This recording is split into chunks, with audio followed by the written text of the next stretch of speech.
कुलदीप बिश्नोई के जो उनका रतन है उसकी वापसी की मांग की जा रही है, उसके बारे में जानना चाहूंगी। आप पैरामीटर सेट नहीं कर सकते, हम ये कहना चाहते हैं। आप हमारे लिए आदर्श व्यक्तित्व नहीं हो सकते, हम ये कहना चाहते हैं। 20वीं सदी के अंदर रह करके इस तरीके से एक समाज के जरिए किसी को बांधना क्या जायज मानते हैं? जिस दिन से भव्य बिश्नोई की खबरें आई हैं कि उनकी सगाई होने जा रही है, उसी दिन से ये मुद्दा तूल पकड़ता हुआ जा रहा है। कहीं ना कहीं बिश्नोई समाज के लोग उसका विरोध करते हुए नजर आए। कहा जा रहा है कि बिश्नोई समाज के अंदर इस तरीके से किसी और जाति की लड़की को लाना जो है जो सही नहीं है। हालांकि भव्य बिश्नोई ने इसके बाद एक और वीडियो जारी करके कहा था कि इस तरीके का कुछ भी नहीं होता है, क्योंकि उनकी बुआ की शादी भी दूसरी जाति के अंदर कराई गई थी। लेकिन लगातार इसको लेके मीटिंगें चलती आ रही हैं। आज मैं आपको बता देती हूँ, जो मेरे साथ यहाँ पर लोग खड़े हैं वो अखिल भारतीय बिश्नोई युवा संगठन के लोग हैं और मेरे साथ राष्ट्रीय अध्यक्ष यहाँ पर प्रवीण जी मौजूद है। इनसे जानने की कोशिश करेंगे कि आखिरकार इस तरीके से विरोध क्यों किया जा रहा है। हालांकि ये उनका निजी मैटर है, लेकिन उसके बावजूद भी कहीं ना कहीं उन्होंने ये भी कहा था कि 29 नियम अपना के कोई भी बिश्नोई समाज का हिस्सा बन सकता है। तो इसके बाद इनको क्या तकलीफ हो रही है? सर, सबसे पहले आपसे जानना चाहूंगी कि आपका जो भी पक्ष है, सकारात्मक है या नकारात्मक है, इस विषय को लेकर के सबसे पहले तो वो बताइए कि इसका विरोध क्यों किया जा रहा है। सर्वप्रथम तो मैं सभी दर्शकों को ये कहना चाहता हूँ कि विरोध की कोई बात नहीं हो रही है यहाँ पे। आज हमने एक संवाद की प्रक्रिया रखी थी जी। कि बिश्नोई जो धर्म है, बिश्नोई जो रिलीजन, बिश्नोई कोई कास्ट नहीं है, बिश्नोई जो हमारा धर्म है उसके अंदर धार्मिक और सामाजिक दो तरह के जो पहलू है उनके अंदर किस तरह से अपघटन उनका हो रहा है, कैसे उनके मूल्य जो हैं, जो धार्मिक मूल्य है, जो सामाजिक बंधन है, जो परंपराएं हैं, वो कैसे घट रही है, इसके ऊपर संवाद प्रक्रिया थी। ये किसी प्रकार का विरोध नहीं था, एक व्यक्ति विशेष का कोई विरोध नहीं है। ये तो हमारे सामाजिक ढांचे के अंदर किस प्रकार से घुन लग रहा है उसकी चिंता जाहिर करने के लिए हम यहाँ एकत्रित हुए थे। और किसी प्रकार से भव्य जो शादी कर रहे हैं वो उनका एक बहुत ही निजी मामला है जी। वो उनको मुबारक, परंतु आप अपनी शादी में खुश रहें, परंतु आप सामाजिक ढांचे को एड्रेस नहीं कर सकते, आप पैरामीटर सेट नहीं कर सकते, हम ये कहना चाहते हैं। आप हमारे लिए आदर्श व्यक्तित्व नहीं हो सकते, हम ये कहना चाहते हैं। तो जो आप व्यवस्था हमारे को देना चाहते हैं भविष्य के अंदर बिश्नोई धर्म का सामाजिक ढांचा कैसा हो, उसके निर्णय आप नहीं कर सकते। अच्छा प्रवीण जी, मुझे ये बताइए, कहीं ना कहीं कुलदीप बिश्नोई के जो उनका रतन है उसकी वापसी की मांग की जा रही है, उसके बारे में जानना चाहूंगी। रतन एक हमारे मन की एक अवस्था होती है जी, वो मन से दिया जाता है, उसके लिए आपको किसी से लेना और देना नहीं होता है। बिश्नोई रतन बहुत हैं, बिश्नोई में रत्नों की कमी नहीं है, जिन्होंने समाज के लिए दिन रात अपना घर बार छोड़ करके मेहनत की है। ऐसे भी बिश्नोई रतन चौधरी भजनलाल जी थे, जिन्होंने बिश्नोई धर्म के जो अनुयायी लोगों की सहायता के लिए बहुत परिश्रम किया, बहुत सारे धर्मशाले बनवाए। बता दीजिए कि रतन दिया किस लिए जाता है, क्यों दिया जाता है और किससे दिया जाता है? मैं वही कहना चाहता हूँ, ये एक मन की अवस्था है, ये लेना देने वाला कोई वस्तु है ही नहीं। ठीक है। आप किसी को कुछ दे ही नहीं सकते जी। अवार्ड सेरेमनी नहीं है, ये तो मन से आता है। ठीक है। चौधरी भजनलाल जी हमारे मन से बिश्नोई रतन थे। ये टैगलाइन है जो आप अपने मन से देते हैं किसी को। बिश्नोई चौधरी भजनलाल जी को लोगों ने मन से दिया था जी। हमारे एक बुजुर्ग थे, उन्होंने सम्मान से बोला तो सभी लोग बोलने लगे। ठीक है। क्या भजनलाल जी को अभी आपने देखा गले में कोई टैग पहना हुआ? नहीं था ना, वो तो मन से थे, क्योंकि उन्होंने समाज की धर्म की सेवा की थी, दिन रात मेहनत करके अलग अलग जगह पे लोगों के लिए सहायता की, वो उपलब्ध रहते थे। प्रवीण जी, ये बताएं कि जिस तरीके से भव्य बिश्नोई दूसरी कास्ट में शादी कर रहे हैं, तो उससे आप कितने समर्थित हैं? क्या ऐसे बिश्नोई समाज में ऐसे युवाओं को ये कदम उठाने चाहिए या नहीं उठाने चाहिए, क्या कहेंगे? देखिए, बिश्नोई धर्म की जहाँ तक बात मैं करूँ, बिश्नोई धर्म एक ऐसा एक बंधन है, इट इज टू बाइंड, ये बंद करता है, it is close circle, it is not open for all, ये सभी के लिए नहीं है। आस्था और सामाजिक ढांचा दो चीजें हैं। आस्था कोई भी व्यक्ति या कोई भी पुरुष या कोई स्त्री बिश्नोई धर्म के 29 नियमों में रख सकती है। आप आस्था रखिए, बिश्नोई धर्म के 29 नियमों को मानिए, हमें कोई एतराज नहीं, वो एक आस्था है। परंतु आप जब उस आस्था के सहारे हमारे सामाजिक ढांचे के अंदर प्रवेश नहीं कर सकते, ये क्लोज है। अच्छा, ऐसा हुआ होता तो बहुत सालों पहले हो जाता। बिश्नोई समाज के अंदर पाल नाम की कोई चीज होती है जो पी करके बिश्नोई धर्म को अपनाया जा सकता है, वो कहा जा रहा है भव्य बिश्नोई की तरफ से कि ऐसा 6 महीने पहले हो चुका है, तो जिनसे वो विवाह करना चाह रहे हैं वो अब बिश्नोई समाज का हिस्सा बन चुकी है। मैंने आपको अभी बताया जी, धार्मिक आस्था का विषय है, किसी के लेने और देने से कोई धर्म नहीं बनता। ठीक है, आपकी आस्था सिख धर्म में आप सिख बन रही है, हाँ, कौन मना करता है ठीक है। परंतु आप हमारे सामाजिक ढांचे के अंदर इस तरह से कोई प्रक्रिया आज से पहले लागू नहीं हुई है कि पहाल दे करके आप बिश्नोई धर्म का अंग बन जाओ। जो गुरु जम्बेश्वर भगवान ने हमारे लोगों को, हमारे बुजुर्गों को बिश्नोई बनाया था, वही हमारे पीढ़ी दर पीढ़ी बिश्नोई है। ठीक है, उसके अलावा बिश्नोई आप आस्था के रूप में नियमों को मानिए, कौन मना करता है, आस्था है आपकी, ठीक है, परंतु पहाल जो पवित्र जल है उसका अगर हमारा गुरु जम्बेश्वर भगवान ने कहा है कि जो पहाल के सार नहीं जानता, महत्व नहीं जानता, वो व्यक्ति कैसे मतलब पाल ले सकता है। तो महत्व तो जो है वो पीढ़ी दर पीढ़ी चलता आता है। ऐसे नहीं है कि आपने दिया और मैंने कुछ पानी लिया और मैं उससे कुछ परिवर्तित हो गया। परिवर्तित तो बिश्नोई अगर पाल लेकर के गलत काम कर रहा है तो वो भी बिश्नोई नहीं है। Very clear cut definition. Bishnoi जो है आस्था से नियमों को जो पालन करता है वो बिश्नोई है। 29 के 29 धर्म तो कोई नियम है वो कोई पालना नहीं कर पाता बिश्नोई धर्म में। देखिए बिश्नोई, आप इस चीज़ को थोड़ा सा गलत नैरेटिव में लेके जाते हैं। बिश्नोई धर्म के अंदर जो नियम है कुछ बंधनों के हैं, कुछ पूजा पद्धति के हैं, कुछ हाइजीनिंग के हैं। बहुत सारे नियमों को पाला जाता है। आप यूँ कहेंगे कि 29 नियमों को हमारे बुजुर्ग रखते थे तभी तो बिश्नोई धर्म का डीएनए इतना स्ट्रांग था, ऐसे नहीं है जी। अगला आपका क्या कदम होने वाला है इस विषय को लेकर के? जिस तरीके से आज की जो संवाद प्रक्रिया है इसमें हमने यही हमारे माननीय बुजुर्गों से हम उम्मीद रखेंगे और उनको हम ये कहेंगे, अनुरोध करेंगे कि हमारा जो सामाजिक ढांचा है उसके अंदर किसी प्रकार का राजनीतिक जो इंटरफेरेंस है वो कम हो। सामाजिक ढांचा समाज के लिए काम करे। सामाजिक ढांचे के अंदर आप समाज के जो समस्याएं हैं उनको हल करने का प्रयास करें। समाज के अंदर बहुत सारे गरीब लोग भी हैं, वो भी बेचारे ऐसी समस्याओं से अवगत होते हैं, उनकी शादियां नहीं हो रही होती हैं। हम एक ऐसा सामाजिक वातावरण बनाएं, एक ऐसा मिलन समारोह करें जिससे हम उनकी समस्याओं को भी हल कर सकें। बहुत सारे बिश्नोई जिनके पास एक मरला तक ज़मीन नहीं है, वो कैसे अपना पालन पोषण करते हैं, कैसे उनका जीवन चलता है, इसकी चिंता भी हमें करनी चाहिए। तो हमारा यही प्रयास है। हम कहेंगे कि इसको बड़े स्पेक्ट्रम में देखिए। ये जो चिंतन हमने किया है बहुत सारे विषयों को लेकर के किया है, महासभा की कार्यप्रणाली के ऊपर किया है, महासभा के कार्यों के बारे में किया है, धार्मिक चिंतकों के बारे में किया है, संत समाज का क्या योगदान होना चाहिए उसके ऊपर किया है। तो इस तरह के बहुत सारे विषयों पे हमने चर्चा की है और हम प्रयास करेंगे कि भारत के अलग अलग कोनों के अंदर युवा संगठन के बैनर के तले इस तरह की बातें जो है वो की जाए, चर्चाएं की जाए। सर, आपसे जानना चाहूंगी कि 21वीं सदी के अंदर रह करके इस तरीके से एक समाज के जरिए किसी को बांधना क्या जायज मानते हैं? समाज एक जो है आपकी विचारधारा है। अगर आप उस समाज के साथ रहना चाहते हैं, उस समाज के अंग रहना चाहते हैं, तो आपको उस विचारधारा के साथ चलना पड़ेगा। जिस विचारधारा के साथ आपके विचार नहीं मिलते, मैं तो यही मानता हूँ कि आपको वो विचारधारा छोड़ देनी चाहिए। हम किसी भी संगठन के साथ जुड़ते हैं तो हम उसके संगठन की विचारधारा को देख के, उसकी कार्यप्रणाली को देख के उसके साथ जुड़ते हैं। अगर उस संगठन के और हमारे विचार आपस में नहीं मिलते हैं तो फिर जुड़ाव कैसा? अच्छा, अब मोटे तौर के ऊपर ये बता दीजिए कि भव्य को लेकर के आगे की आपकी क्या रणनीति तय हुई है? रणनीति ये कोई हमारा युद्ध नहीं है उनके साथ। वैसे तो उनका भारत का जो संविधान है वो उनको इस चीज़ की आज़ादी देता है, लेकिन हम तो उनसे एक ही बात कहना चाहते हैं।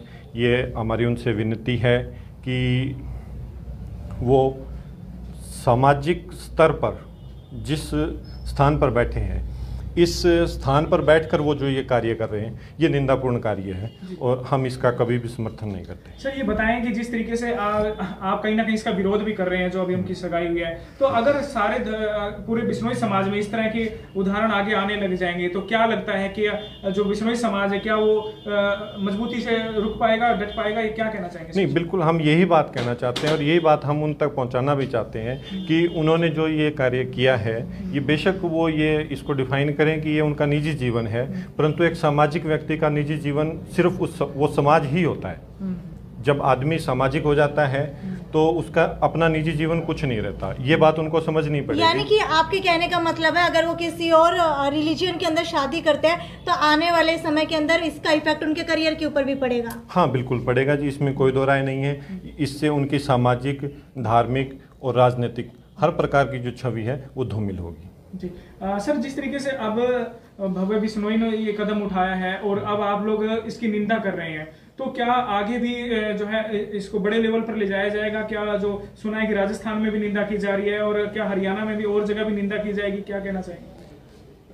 सर इस बारे में तो मैं तो यही कहना चाहता हूँ कि उन्होंने जो किया है वो अपने इस निर्णय के ऊपर एक बार पुनः विचार करें, क्योंकि इसका सामाजिक तौर पर काफ़ी ज़्यादा समाज को नुकसान है, धर्म का भी नुकसान है, और इससे ज़्यादा तो हम उनसे क्या कह सकते हैं। कुलदीप बिश्नोई जी का कहना है जी, कुलदीप बिश्नोई जी का कहना है कि ये जो निर्णय लिया है वो सही है और जो जिस तरीके से अभी विरोध किया जा रहा है वो केवल राजनीति के लिए किया जा रहा है, राजनीति नहीं ऐसा, ये अगर वो सोचते हैं तो ये उनका मतलब सोचना गलत है।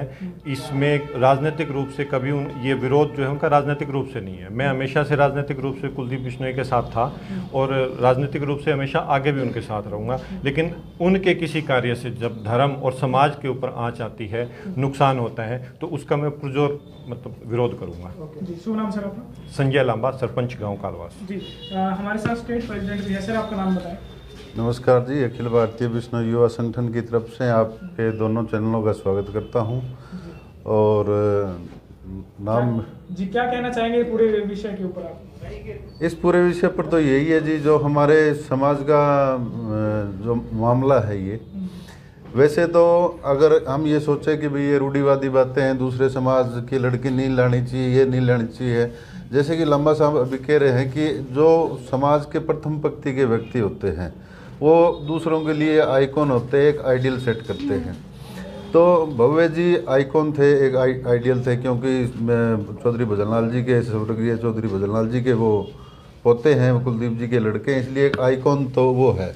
अगर समाज में इस तरह का बिखराव जो 29 प्रिंसिपल्स पे आधारित है हमारा बिश्नोई धर्म, और उसके जो गुण हैं उसी से समाज जो सर्वश्रेष्ठ समाज का दावा हम कर सकते हैं।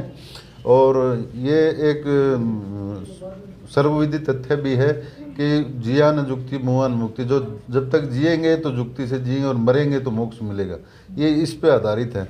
उस समाज में अगर इस तरह के विघटन होता है, या अदर कास्ट से लड़की या लड़के अगर जो हम बात करते हैं इस तरह आती है, तो वो अगली पीढ़ी जो हमारे से जो अगली पीढ़ी है उसमें जो धर्म के अंश है वो नाम मात्र रह जाएंगे, और उससे आगे की 1-2 पीढ़ी होगी तो उसमें हम ऐसा समझते हैं कि वो धर्म भ्रष्ट बिल्कुल तरीके से हो जाएगा, एक धर्म का नामो निशान भी नहीं रहेगा कि धर्म में उसमें सभी का घालमेल जो हो जाएगा। ठीक है, भव्य बिश्नोई की तरफ से कहा गया था कि अगर इतना इंटरेस्ट उनके इलेक्शन में लिया जाता तो आज वो सांसद बन चुके होते, और इतना इंटरेस्ट उनकी निजी लाइफ में लिया जा रहा है, वो सही नहीं है। इंटरेस्ट तो आप अगर हमारे व्यक्तिगत तौर से देखो तो उस समय के भी वीडियो मिल जाएगी, हमने फुल सपोर्ट किया था। और इस बात का मालूम उनको भी है कि हमने किस लेवल तक जाके सपोर्ट किया था। उनके पापा को हमने बाकायदा बिश्नोई युवा संगठन की तरफ से समर्थन दिया था।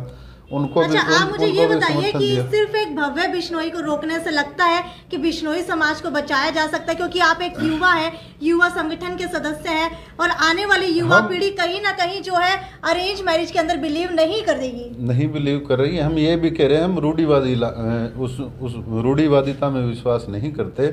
व्यक्तिगत जीवन आदमी का तभी तक होता है जब तक वो किसी सामाजिक या धार्मिक पद पे नहीं होता है, राजनीतिक पद पे नहीं होता है। मैंने पहले जैसे आपको बताया कि वो एक आइडियल है जी। लेकिन जिस तरह का हमारी जो चिंता है, युवा संगठन की जो चिंता है, वो धर्म को लेकर है, समाज को लेकर है, राजनीति को लेकर हमारी चिंता नहीं है कि तो। और उनका अगर गुणा भाग वो करते हैं तो राजनीतिक तौर पे करते हैं कि आने वाली 2-3-4 पीढ़ियों के बाद जब धर्म बिल्कुल तरीके से भ्रष्ट हो जाएगा, गुरु जम्बेश्वर भगवान ने बिश्नोई धर्म जो बनाया था वो धर्म खत्म हो जाएगा। हमारी चिंता उस बात को लेकर। सर, जिस तरीके से भव्य जी का कहना है कि उनकी बुआ जी की शादी भी दूसरी कास्ट में हुई थी और उस समय चौधरी भजनलाल जी भी मौजूद थे, उनकी रजामंदी से हुई थी, तब कोई विरोध नहीं हुआ था। आज ऐसा विरोध क्यों हो रहा है? जब उनको इजाजत मिल सकती है तो इनको क्यों नहीं? क्या कहना चाहिए? नहीं, वो परिस्थितियां जिस हिसाब की रही है, और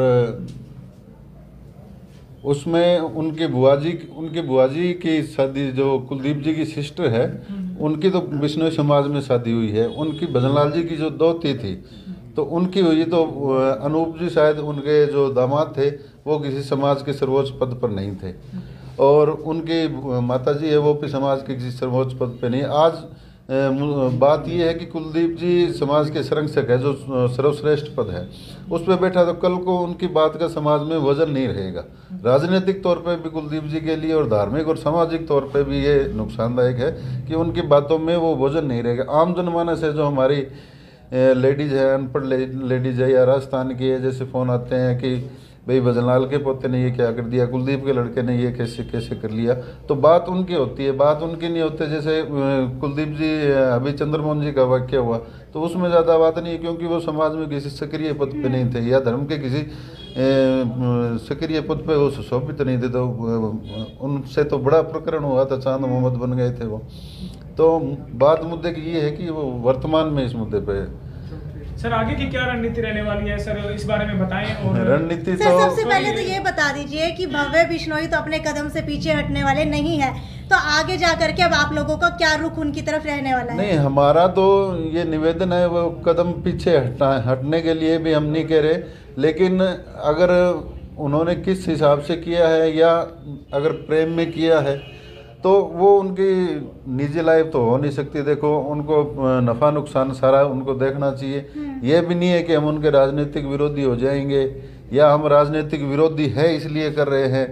तो ये एक आइडियल ठीक सेट नहीं कर रहे हैं। एक समाज का युवा जागरूक होने के नाते हम उनको ये कहते हैं कि आप आइडियल ठीक सेट नहीं कर रहे। एक समाज के अगुआ पद पे, मैं बार बार इसी बात पे जोर दे रहा हूँ कि अगुआ पद पे अगर आप बैठे हैं तो एक आपको पॉजिटिव आइडियल सेट करना होगा और उसी हिसाब से चलना होगा, नहीं तो 3-4 पीढ़ियों के बाद में बिश्नोई धर्म खत्म हो जाएगा। धन्यवाद सर। तो ये थे हमारे साथ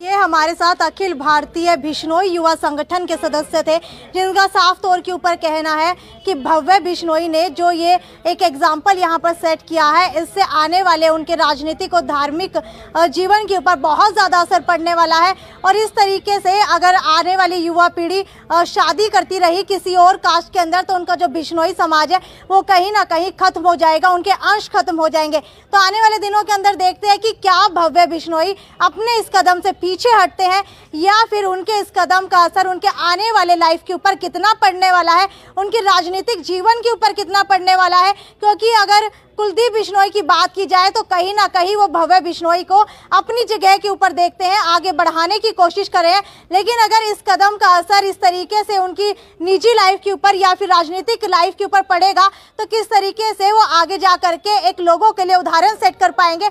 यहाँ के लोगों का ये भी कहना है, सदस्यों का ये भी कहना है कि अगर इस तरीके के कदम उठाए जाते रहे तो उनकी वजन का जो मोल है वो युवाओं के अंदर या फिर पब्लिक के अंदर नहीं रहेगा। तो इसका असर देखते हैं क्या कुलदीप बिश्नोई के भी राजनीतिक करियर के ऊपर उनके बेटे की दूसरी कास्ट के अंदर या दूसरे रिलीजन के अंदर शादी करने का असर पड़ता या नहीं पड़ता, ये मैं आने वाले दिनों के अंदर आपको बताती रहूंगी। ये थी साक्षी सोनी की report, city big news bureau Hisar.